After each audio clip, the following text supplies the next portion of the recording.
আসসালামু আলাইকুম আমার আজাইরা বন্ধুরা, সবাই কেমন আছেন? আশা করি আল্লাহর রহমতে সবাই ভালোই আছেন। আমি আপনাদের আজাইরা আজকে চলে আসলাম একটা আজাইরা ব্লগ নিয়ে। ভাই রে ভাই, আমি চিন্তাও করি না এই আজাইরা কাজগুলো আমাকে প্রতিদিন করতে হবে আর এটা আমার প্রফেশন হয়ে যাবে।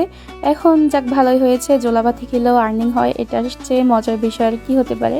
তো দেখতেই পাচ্ছেন এখানে আমি চলে আসলাম সবজি তুলে তারপরে কাটাকুটা করার জন্য চলে আসলাম। তো এটার একটা ফুল ব্লগ আমি আপলোড করে রেখেছি, আপনারা ফুল ব্লগটা চাইলে দেখতে পারেন। এটা একটা শর্ট আপলোড করলাম আর কি। তো কাটাকুটা করে এখন রান্নার প্রস্তুতিতে চলে আসলাম। এখন আমি সবগুলা রান্না আর ভাজাভাজির কাজ করে নিচ্ছি। প্রথমে আমি পেঁয়াজও ভেজে নিয়েছি, তারপর এখানে আমি ভাজতেছি টমেটোর চপ। ইদানিক আমার ভিডিওগুলো কেন জানি ভাইরাল হচ্ছে না, মানে ফেসবুক বলতেছি অনেক কিছু করতে। তো আপনারা অবশ্যই আমাকে কমেন্ট করে জানাবেন, প্লিজ এই হেল্পটা করবেন, কী রেসিপি করলে ভাইরাল হব, আবার মানে কী রেসিপি করা যায় আমাকে একটু আইডিয়া দিবেন। তবে ইউনিক কিছু হতে হবে, একটু ইউনিক কোনো আইডিয়া দেন আমাকে। তো দেখতে পাচ্ছেন এখানে আমি সবগুলা পেঁয়াজ ও আলুর চপ, বেগুনি, টমেটোর চপ সব ভেজে নিয়েছি। এখন আমি ছোলা ভাজতেছি। এই যে ছোলা ভাজার জন্য সব কিছু রেডি করে নিয়েছি, এখন ছোলাগুলা ভাজি করে নিলাম।